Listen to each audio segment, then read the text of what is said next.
What's up guys, today is the final day for my daily deck profile extravaganza and it is on Grimmia, the Savior of Myth. This deck was extremely hard to build and it took a ton of testing to get it down. It takes a lot of practice, so if you guys try it out, make sure to really think through all your plays.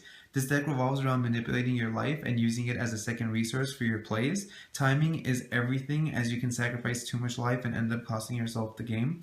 If you're interested in any of these cards, make sure to watch my giveaway videos. I'll have a link to those in the description below. So let's get started.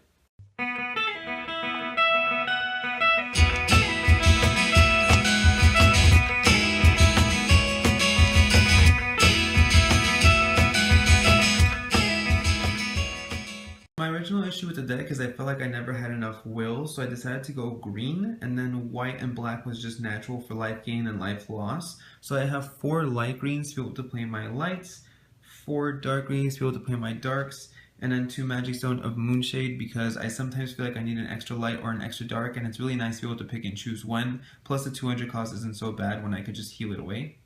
So for the Resonators, I really wanted to use green to maximize how much will I can produce, so I decided to run 4 Elvish Priests, 4 Gretel, and 4 Feetsing.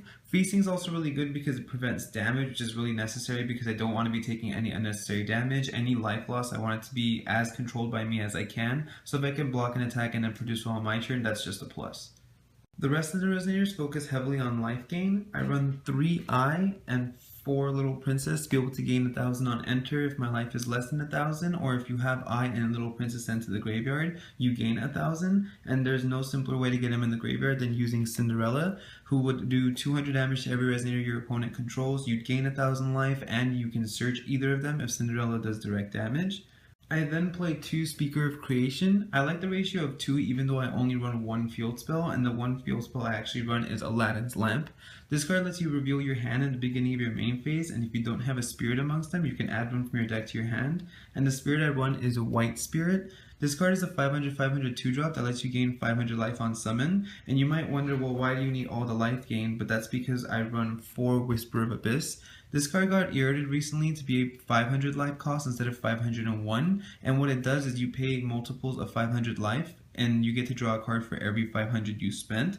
And so the goal is to be able to use, if you have, let's say, 4,000 life, you pay 3,000, draw 6 cards, and then instantly J-activate Grimmia for free and start trying to get your life back. So with all the life gain, if you open with this early and J-activate around like turn 2 or turn 3, depending on if you open with Elvish Priests or Gretels, you can really start gaining all the life back.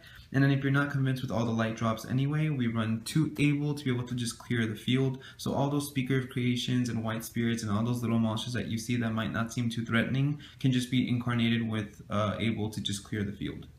Only a couple spells left, and that's Stoning to Death, which I run 3 of. Removal is really important because sometimes if you don't have enough targets for Cinderella or you don't have an Able ready, you can kind of get overwhelmed and you don't want to be losing as much life, because even though you can control how much life you lose with Abyss, you want to be able to draw as much as you can because it just sets your hand up for better plays later on. And then the 2 Ragnarok that Grimmia grabs whenever she attacks. This makes her 1,500 attack and 1,500 defense, heals upon any monster you destroy, and removes that monster from the game.